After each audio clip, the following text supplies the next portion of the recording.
Hello, everyone. I welcome all my viewers and panelists in today's webinar. The subject of webinar is importance of ancillary income for shopping malls.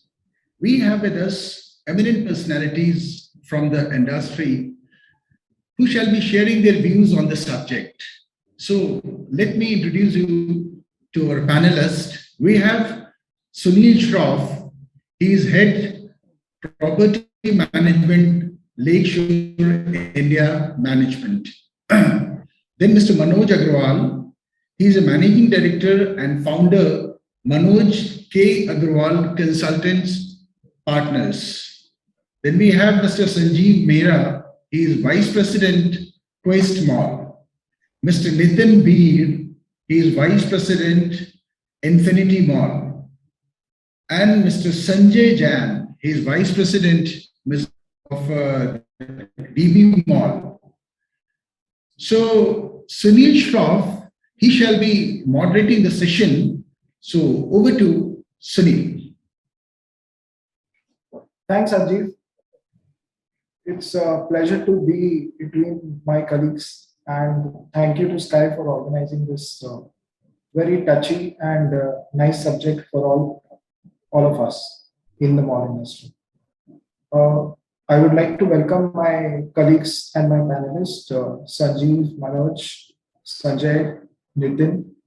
Nice to be back with you all, though it's an online platform, but keeps the discussion on and our meetings alive.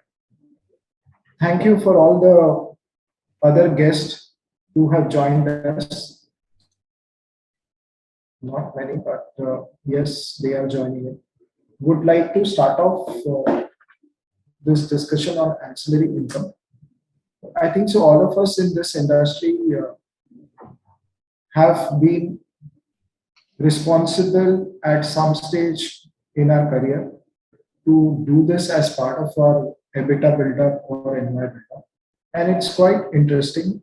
In fact, we were discussing just before this meeting started also that each state, each city, and each company policies actually impact the way every professional looks at it. So we have our own challenges, we have our own limits, how much we get ahead with it, we keep customer delight in mind, we try to do it at a design stage. So we would like to cover all these topics in this discussion.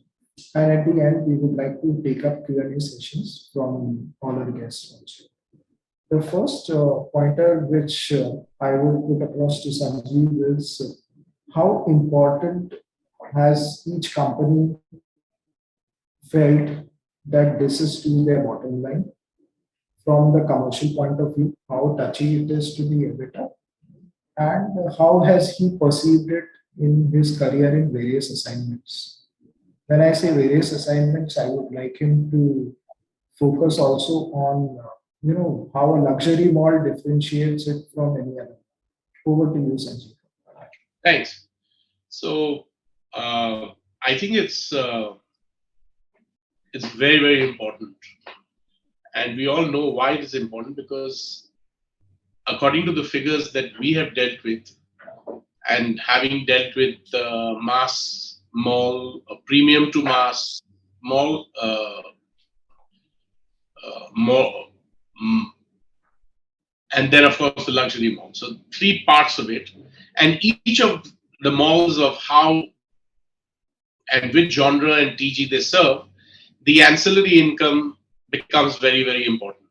Also, there are other parts to it as far as rentals are concerned, because in the end of the day, what percentage of rentals they constitute. So I always look at, rather than one side, if a break even of a mall is 7 or 8 years, and if I can get to usual figures that we have seen, 9 to 12%, you can generate as ancillary income depending on which part of the mall you are, which genre of mall you are playing. It could actually bring down your recovery of your investment by as much as over a year. So I think it's a very important aspect, because if you have a break even in 8 or 9 years in a mall in India and you can bring it down to 7 or 8, that's huge. So I don't see this as being shunned away. But two, three aspects become very, very important. Obviously, which genre you play. If you're in luxury, it just goes crashing down. There are so many things you cannot do, that the people who are running luxury around the world, we are learning how to run luxury, that what they expect out of the mall and how the developer behaves. If you go into a mass mall, as we have seen, you can go and paint the town wherever you want, which is terrible. And I remember, I think it was Orchid Mall I walked into, if I'm not mistaken, Bombay. Was there an Orchid Mall? And it was, signages were like pasted like, you know, some, when you have a factory which is going to go under lockout or something, and they just paste everything. And it was that bad. So I think this is extremely bad from the customer. The pollution is terrible. It hurts shopping. Also, retailers do not like a whole sort of events. Do remember that whenever events take place, it actually hurts retail sales, because a lot of the people come in for the event but actually don't end up buying. So there is an extremely fine line of how we balance everything. But I think it's very, very important overall, because it does affect how we can make malls break even faster.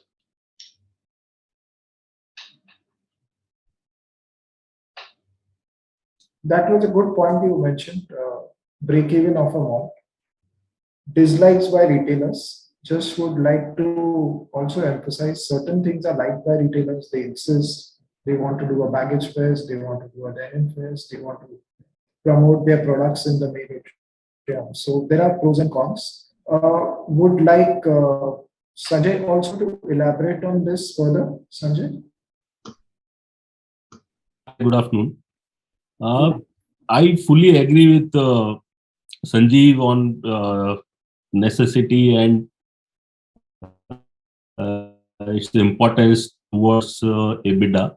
Apart from that, if judiciously planned, all the activity related to ancillary income, which we can count signage, facade signages, internal signages, kiosk, and parking.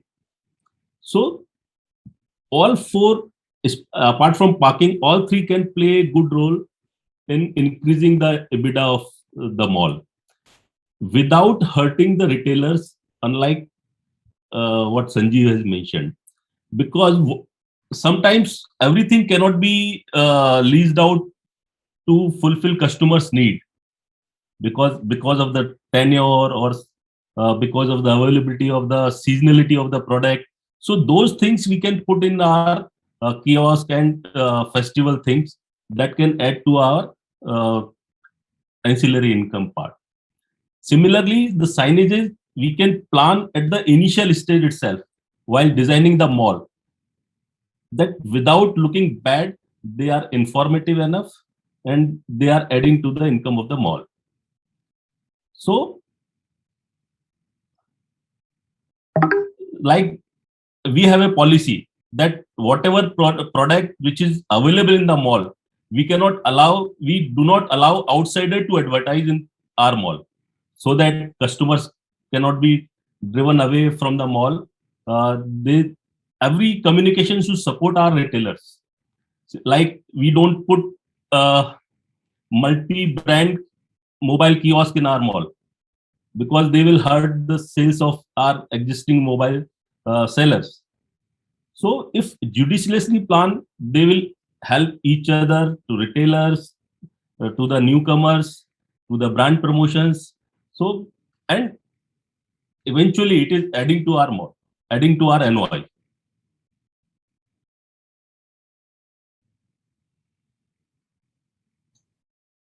Thanks, Sanjay. I think so. You touched on good points, and I would second what you said that each mall professional or each mall company always looks giving more benefits to the retailer, and each one of us has a policy that we don't encourage similar category brands from outside to just come over for a weekend. I think so. That's been the norm right from day one, and we all have judiciously followed it. That is very clear as a policy in all the mall companies, I think. I would request Mr. Manoj to emphasize and elaborate on one point which Sanjay touched ki, how important is it for a mall company or a mall developer to design all these elements today? And then also over to Sanjeev after that, ki, how what is the differentiator in a luxury mall which he just touched upon? Mr. Manoj, over to you. Thanks, Sunil. So what happens is that obviously a mall design dictates most of the flow which happens later. Otherwise, there's a retrofit. So the facade design for signages and the way it is visible across. For example, certain malls, if they are on the road, then you need certain signages which are also visible from the road or on highway. Certain malls which are on internal roads, based on how the access is, you would design the external signages. Now, internal signages, another one which I have seen in the past, at least there was a lot of confusion and a lot of, kind of almost a last minute job.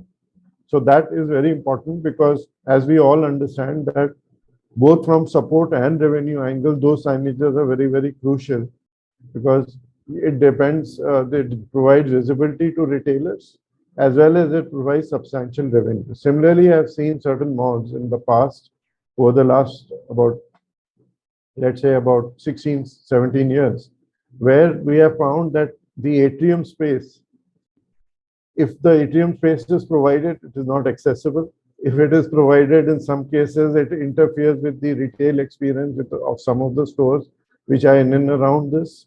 Or at times they are provided which are not balanced to the mall. I've seen even 6 lakh square feet carpet malls which have improper promotions.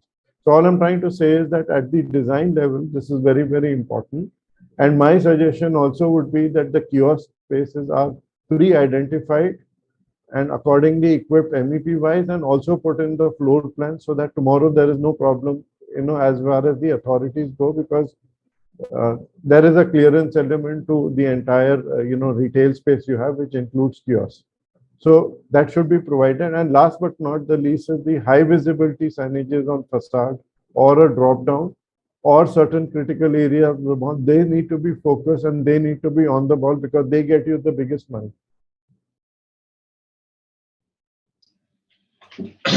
Okay, you Sanjeev, know, I will just one thing. What yeah. Manoj said, you might have done it in your previous assignments. But how good or how nice or how much can you do it in a quest?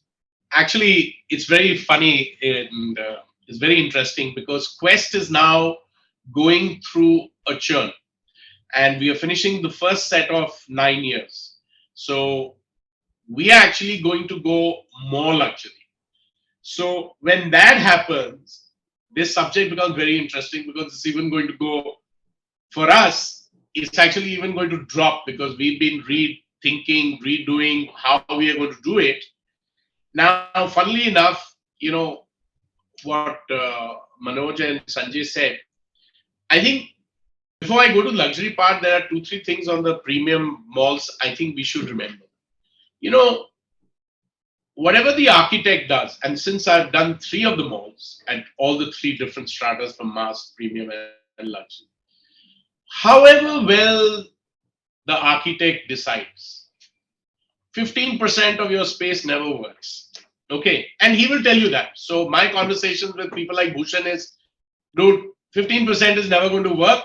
We'll have to keep, because a mall is a live space. You don't know how people will accustom to brands, how you put up. So it is an evolving space. Always remember that the mall is a live space. So very important, the architect will do his part. But there is a whole lot that you keep to be watching. Why do they say that management of malls is by walking? Is because unless you do not walk it, you will not understand it, how the customer feels, etc., etc. So a whole aspect of it is an evolving process.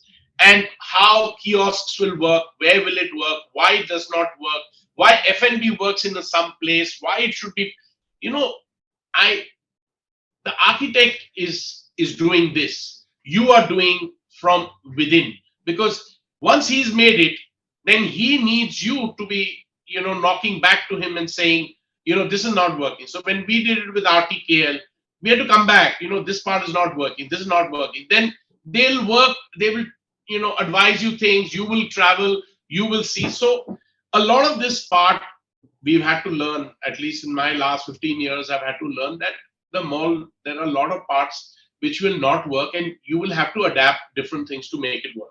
So that is as far as this is concerned. As far as Quest is concerned today, we are going to go more luxury. That means the whole facade, no signages now can be sold. Now, if you go to all the luxury malls, you'll see Dior and Hermes and Vuitton and all of that. You can't charge them. They expect that now the mall belongs to them. So they are not even going to allow you to drop. Internal of drop downs on different floors will not be available. What kind of kiosks you put in at every floor? We talk about only adjacencies as far as stores are concerned. They will talk about adjacencies of what kiosks and even what kind of signages you put on. And I've been through this with Vuitton when we were doing Quest and we were going to put on a signage. And we said we are putting on this huge LED signage. And the lady who used to head Vuitton said very sheepishly that, so you're going to have a KFC on top of the Vuitton. And I thought, oh, she's got it. You can't do that. So, these are things we've had to learn and adapt. And,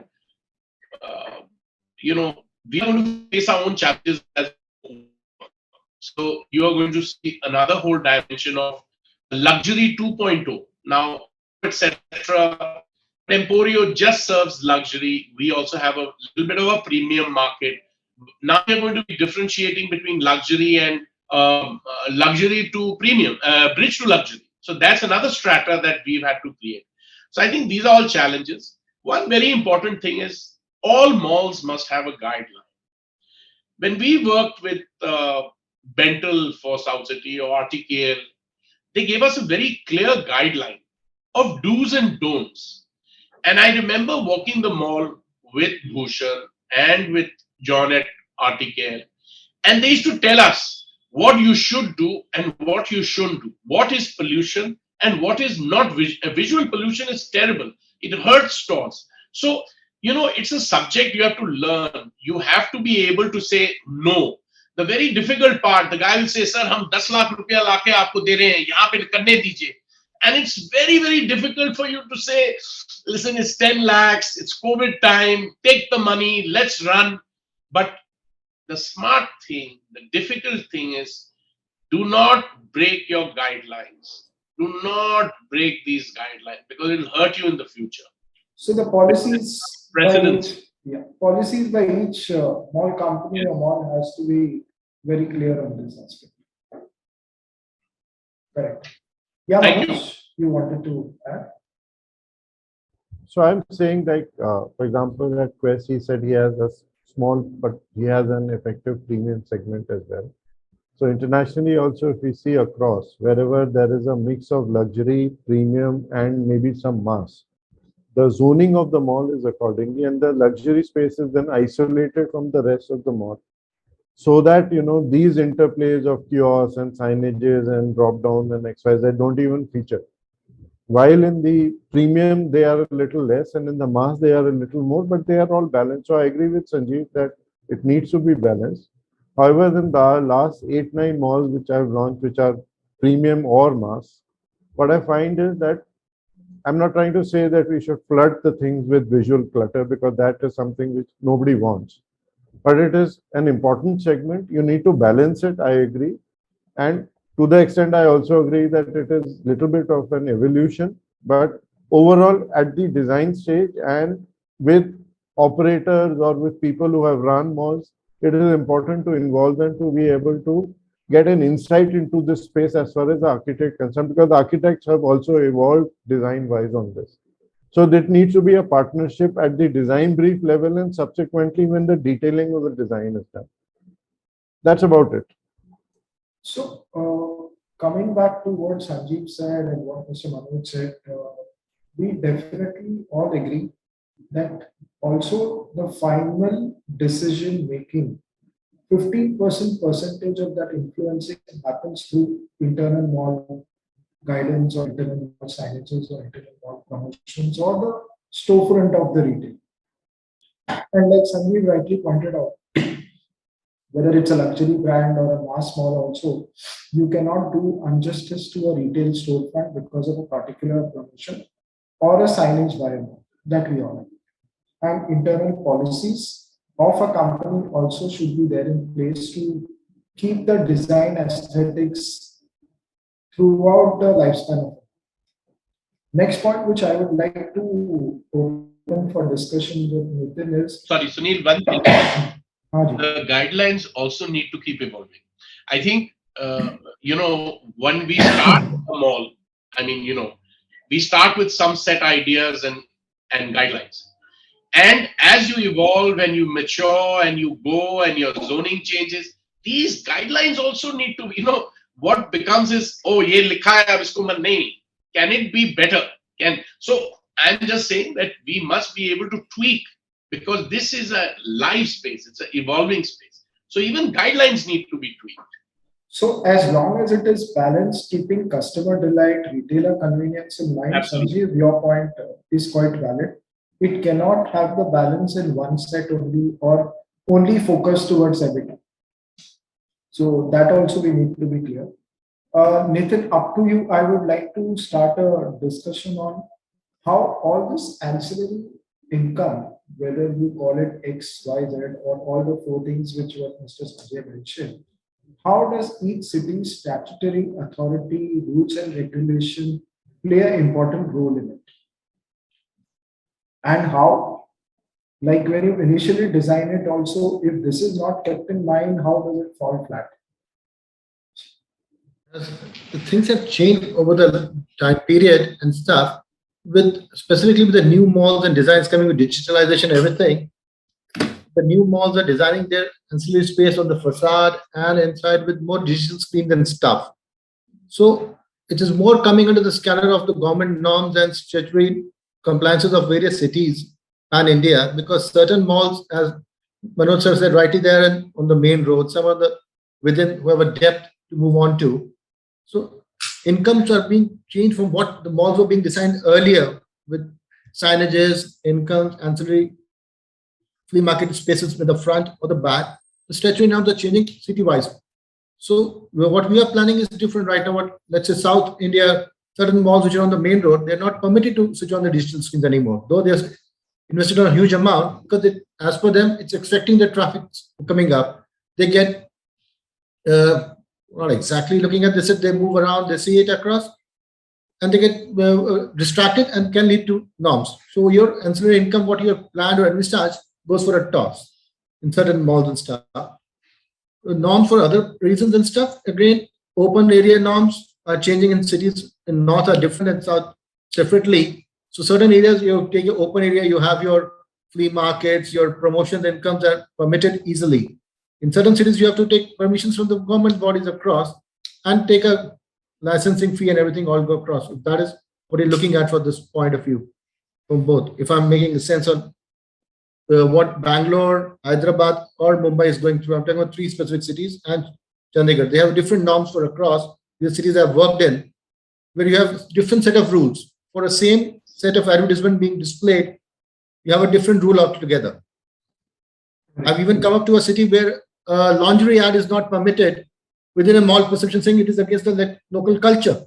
So you have to get approved from the local body to say it can be permitted on a mall because it's facing the main road. Can we place it or not? People will get distracted and they do not like it as part of their culture. So local sentiments and emotions again also play an important role. But my point was, which you clearly emphasized, like in certain cities, when there is a norm clarifying that you cannot have signages beyond a particular size, or you cannot have illuminated signages, even brand logos facing the main road. So one doesn't already invest in it if you're aware about such things. True. Okay. Same thing about common areas if certain cities don't permit. I mean, I know of a city wherein even the internal store name license fee has to be paid to the authorities. Exactly. Very much. So, I mean, you understand from a retailer point of view, he has to pay that license fee, he has to pay his logo on the facade license fee, and you will be surprised if club both of this is more than his rental for the first 3 years in a new mall. True. So, Very true. somebody sitting somewhere has done this rule. So in this kind of environment, forget about generating income from these sources.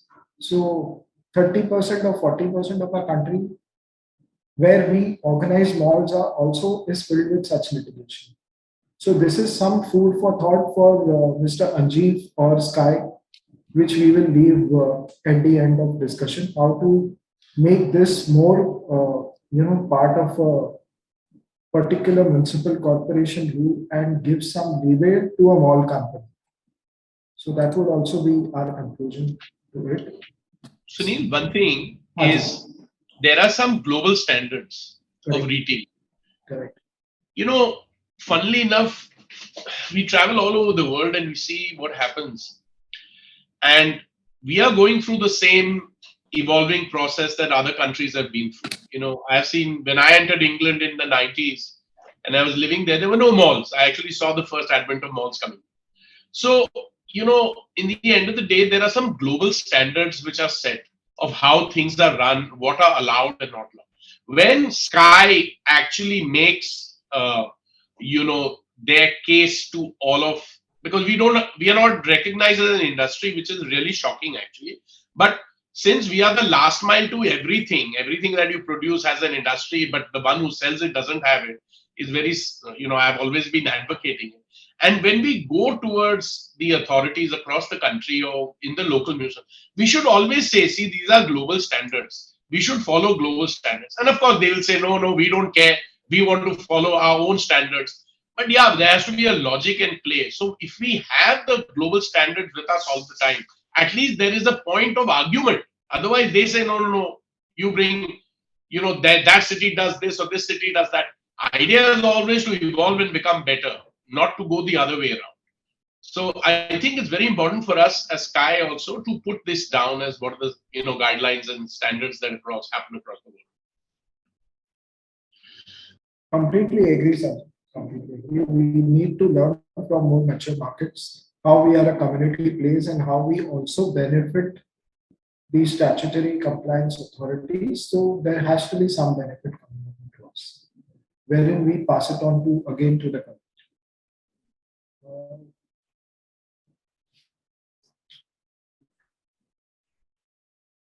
Again, coming back to modernization, use of digital medium to create delights for customers, would like Sanjay and Manoj to take up this topic. Mr. Manoj, we request you to start that. Thanks, Sunil. So I think the new age medium, which is either digital or social, is slowly gaining traction within India, because if we go back around the time when I started my foray into malls, that time the digital was a complete no-no. Even if you tried, you will not get any revenues. You just invest or get a partner to invest, but the revenue portion would be, almost virtually zero.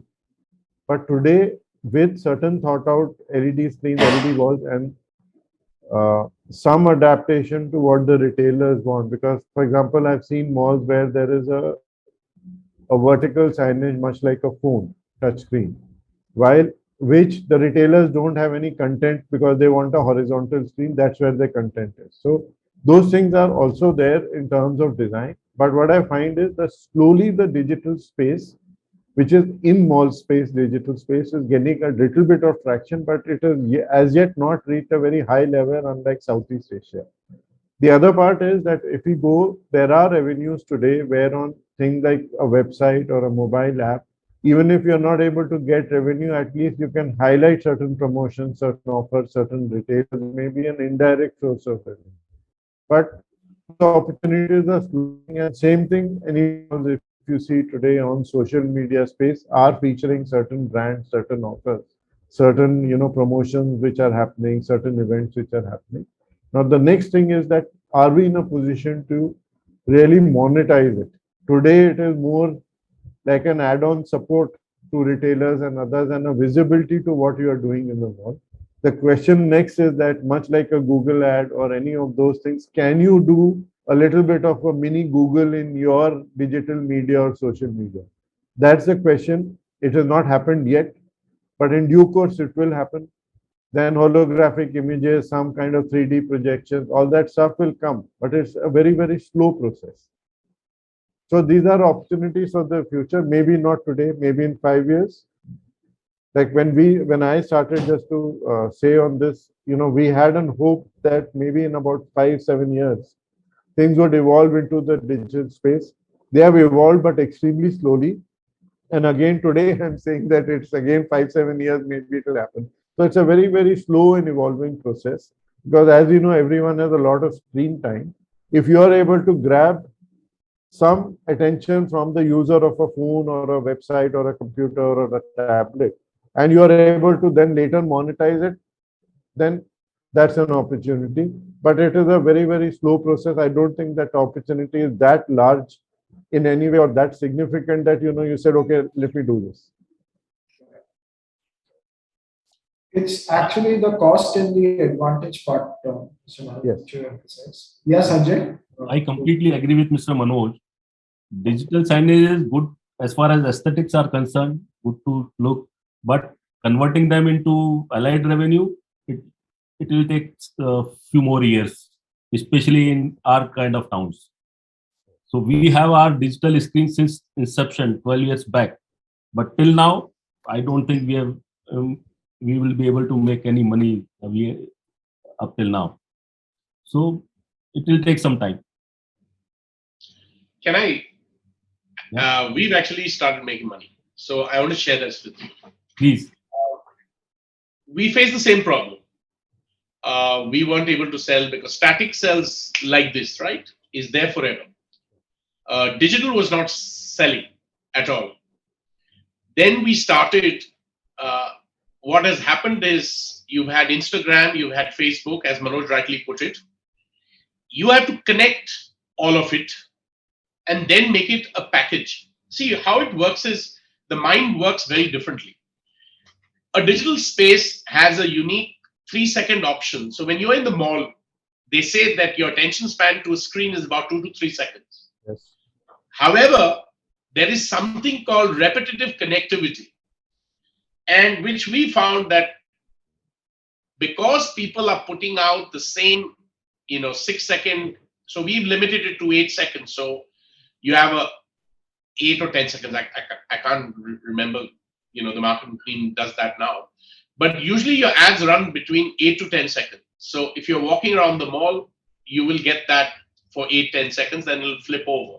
That way you're able to get 5 or 6 players to do this, and then you can break it up into multiple cycles. So you actually start making decent amount of money, even close to nearly a static that you will have.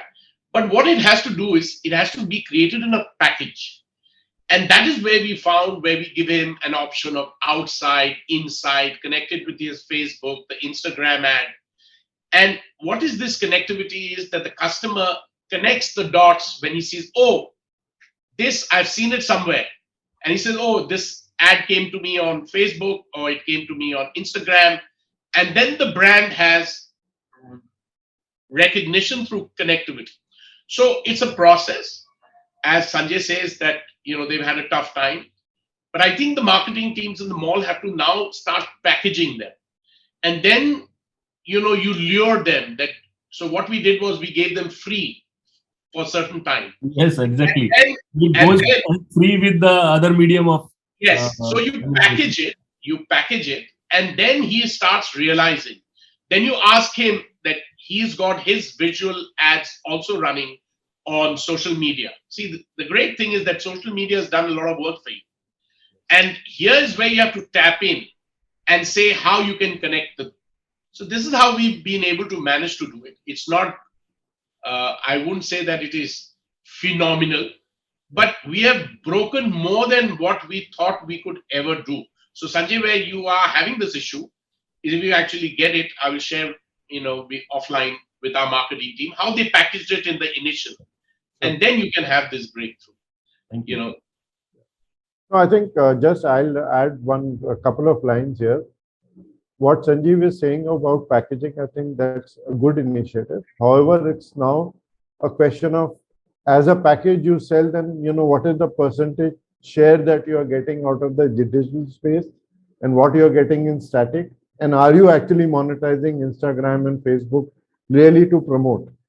Okay, so I'm just leaving it with that question. yeah. That's So it. Manoj, what happens is, see, again in the design stage, we put all our investment. Okay, so we have to work a little backwards. Yes, you're very right. Initially, you're packaging it, you're not getting the yield. But now, we sell it completely separately now. So we are Fair, watching the fair. guy uses separately. I want 50,000 rupees a month for 8 seconds.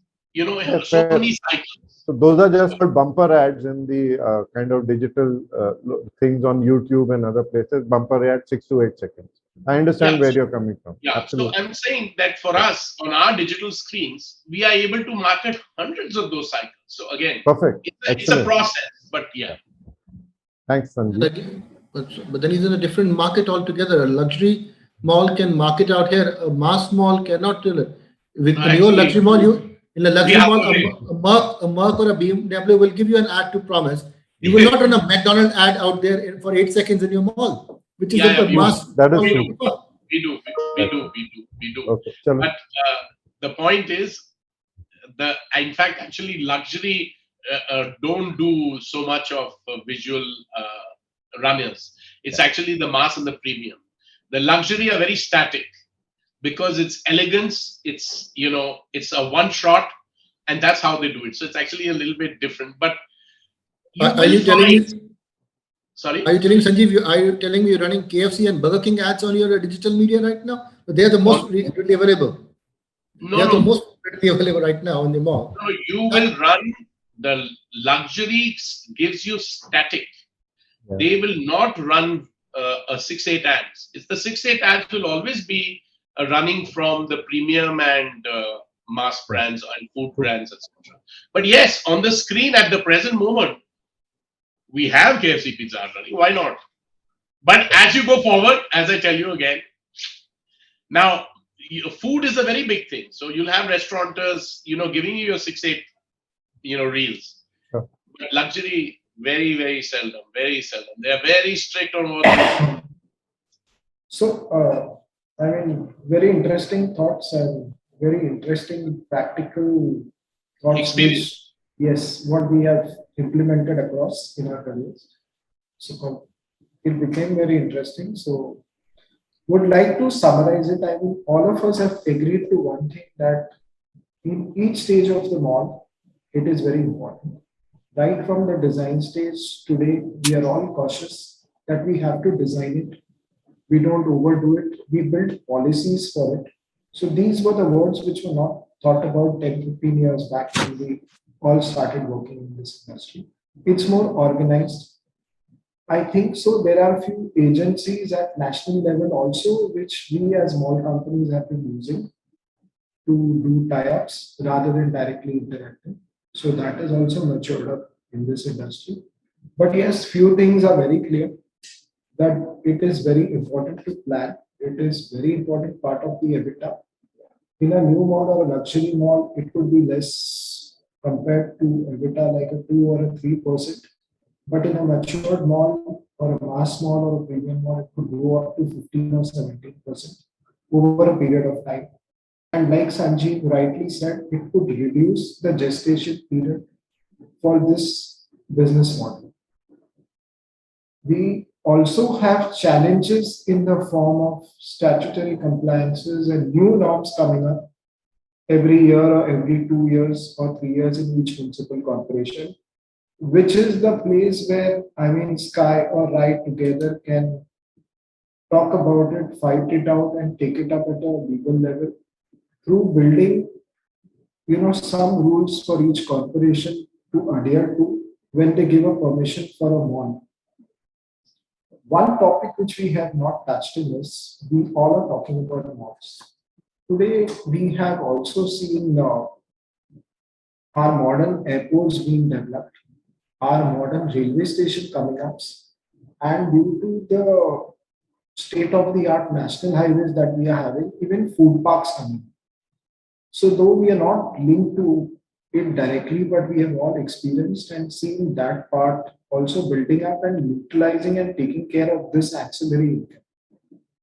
I would request Manoj, Sanjeev, Nitin, and Sanjay to talk about this also. We have some time and we should cover this part also.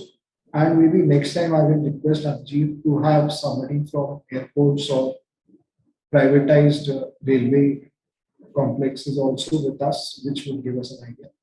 So I would like Sanjeev to start off on that part, especially airports. I am probably one of the worst people to have asked this question. I want to take them all to court. I feel very, very strongly of what they have done with our airports. It's our money. We fund the airports. Then they charge me 60 rupees for a 10 rupee bottle of water. And then they try to tell me that how they're making money. I think this is just unacceptable. We have to learn from across the globe. This is why I keep saying that we do not follow global guidelines. The airport is an area for facilitating for the customer a service called flight. It is not an area where you decide to fleece him. If you see what they have done with, now they already have a captive audience. They don't need to do anything. They already have that many flyers. They already know how many people are going to do the F&B. There is no reason for them to make profit. It's a public space. They have to learn how to break even. They're already overcharging us on flights and taxes. Then they think that, okay, this is a great ancillary income. If we are talking about 9 and 12% of ancillary income in malls, I think they're talking about 500% or 600%. I mean, it's a joke. I actually I wonder why none of us have taken these people to court. I just don't get it. How can you charge 500 rupees for a coffee? What the hell have you done to that coffee? Sanjeev, I don't. I mean, on a official forum, I mean, we will not get into the legality of a particular business model. Okay, now I want to share with you.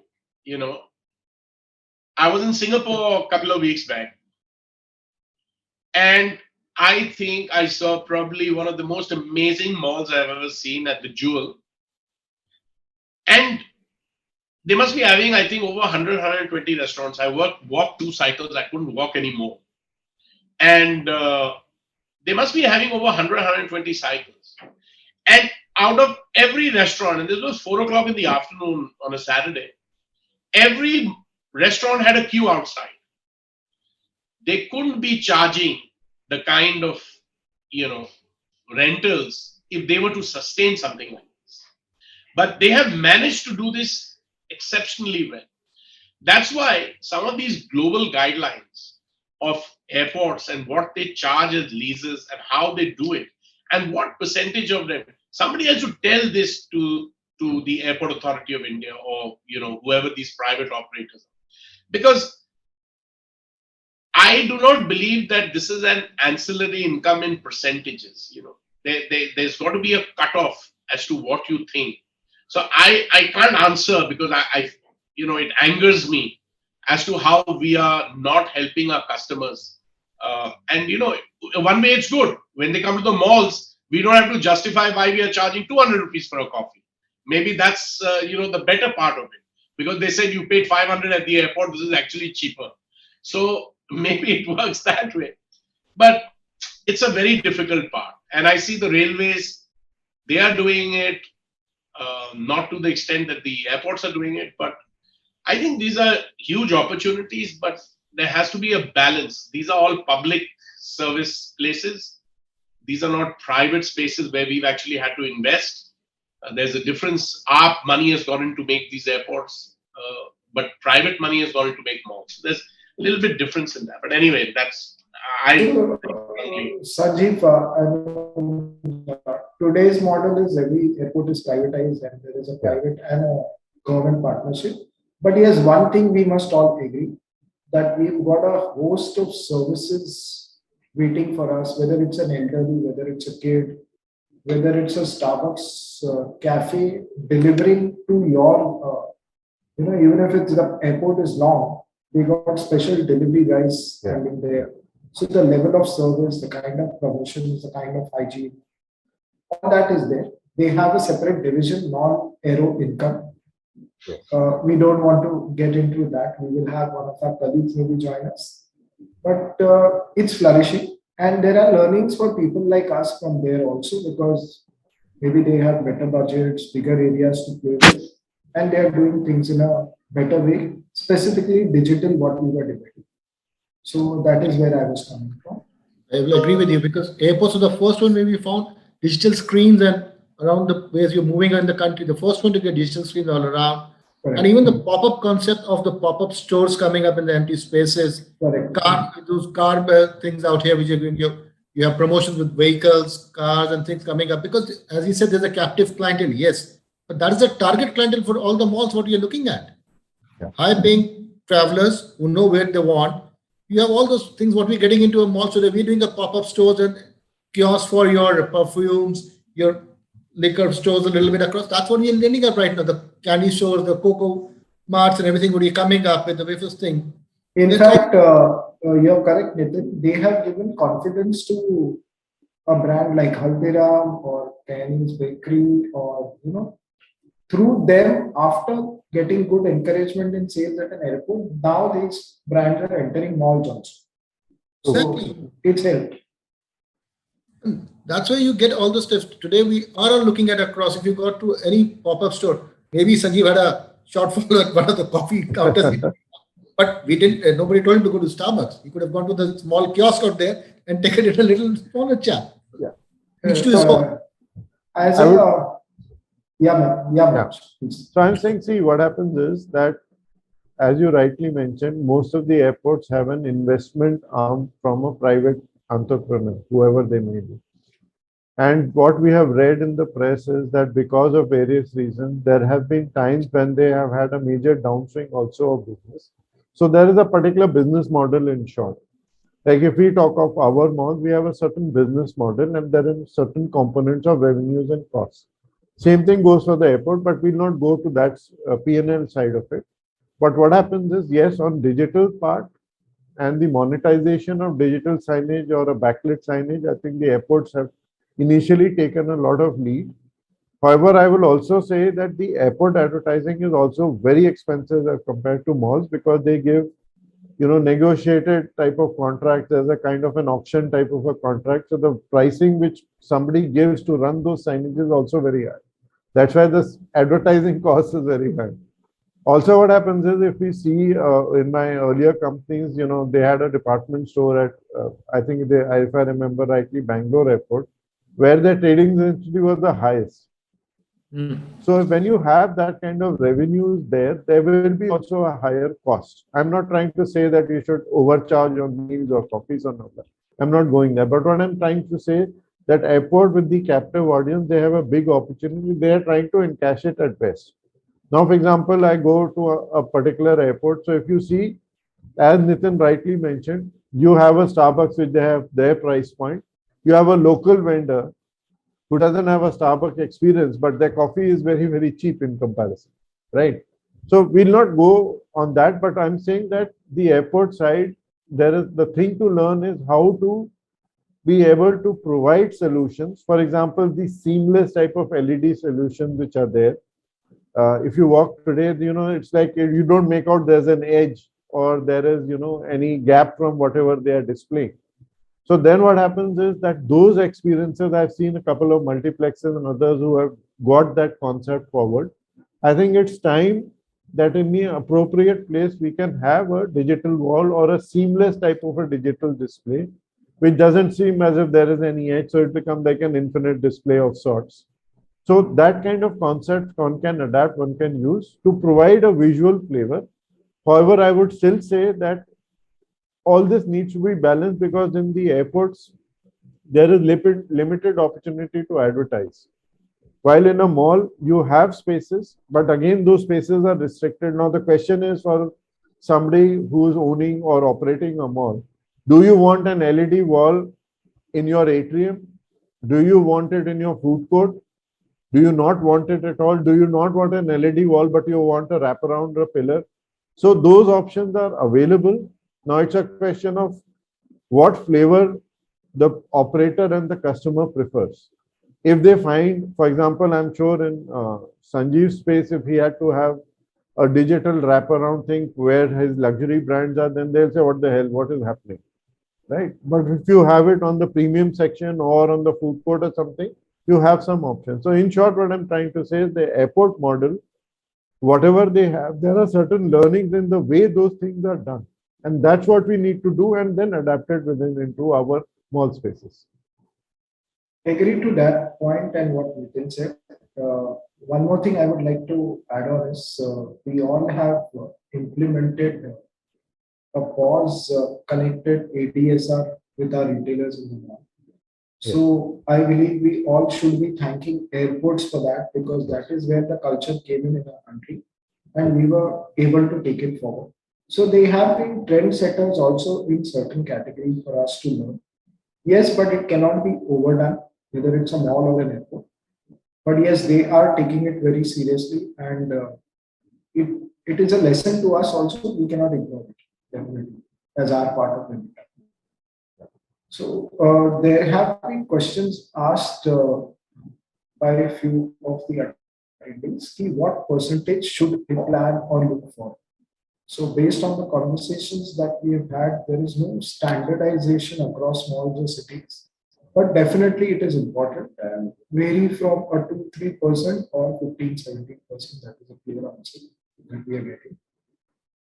I would like to conclude on going for the closing discussions wherein we would speak about few summary of points which we share with Anjeev for takeaway. Keeping statutory compliances in mind, keeping design importance in mind, and future thought process or interactions where we should involve maybe one or two players from travel industry, whether it's an airport or railways, would also add more knowledge base to such discussions. That was one point. Would request each one of you also to add on your summary points. Sanjeev, you want to start up? Yeah, I think, we pretty much covered everything. We must remember that rules are not written in stone. We are evolving business. Your customer is evolving. I think do not lose focus. We've been through a few cycles now. Retail is maturing in India. Don't lose sight on what there is on the table. And, keep evolving and keep planning because you learn so much. So the customer will teach you so much. I think we always feel that we know more than the customer. Actually, it's the other way around. The customer teaches me a whole lot of stuff. He tells me a whole lot of signages. I'm always looking inside out. He's looking outside in. It's a completely different way how a customer looks at the mall. When I go to a mall and I look at it very differently, while a person who's running the mall looks at it very, very differently. So do engage customers. I think it's very, very important to engage the customer. Find out what they think and use the social media. I think, it's one of the greatest things. I mean, my younger daughter teaches me more than I will ever learn on my own because they are an Instagrammable generation. And don't lose the extra income on the table. Mop it up. Thank you. Sanjay? So key takeaway that we can always increase our allied revenue, but we should always keep our retailers first. Our allied income should not compete with their primary objective of getting higher density of income. Correct. And we can always learn from Sanjeev's experience of digital, how we can digitize our mall space and make them have monetized. And we have to learn from airport model also, because Correct. they are the things where we can every time we saw new pop-up store, new condensed store. So we always, when we don't have much space, what retailers are asking, we always tell them, do Airport your model. airport model. Do your airport model. In our mall. I agree. I agree. Yes. Yeah. Keep me out of that conversation. Yeah, Nathan, you want to add on? No, I just wanted to say what Sanjeev and everybody talked about. We have to walk the thing, because what designers are designing, I think when you say take customers in, perception, what Sanjeev said, I would say take the customer as a retail partner to it. Because when we design our malls, we put signages for internally for every location possible. And half the time they're not sold out. So it's better to take our customer partners also when we do a design and walk what is feasible and what will work and what will not. At the end of the day, when you're putting up a design with developer and your designers, like what he said, Bhush and everything, they'll put signages in parking 2 and basement 3 and everywhere. We don't get sold for 90% of the time. Correct. So it's money blockages. So we do a walk around ancillary, especially for the new coming malls. Don't block your money in the ancillary too much in the places which are not going to work. Walk with your partners and clients and customers to see where it will sell or where you can make money on. Don't do that. That's my take from this thing. Manoj, you want to summarize Yeah, quickly? so I want to summarize quickly in a few lines. So the first thing I would say that as a conclusion, we all agree that ancillary income is an important component of the income side of things. That's the first thing. Second is that it is very important that the thing is planned so as to balance out what you have as revenue and maybe categorize signages into revenue, support, and maybe some kind of an optional support type of a thing. But having done that, as Sanjeev mentioned and as all we discussed in the panel, it will evolve. That is fine. But because it will evolve, we should not make sure that we lose sight of it from the time we start. That's the second thing. Third is, as we all also covered, that from a statutory angle, whatever is in place in that particular location, state, geography, those must be kept in mind. Otherwise, you will invest on the wrong thing or the wrong technology or the wrong costs, and then you will have issues. And fourth is that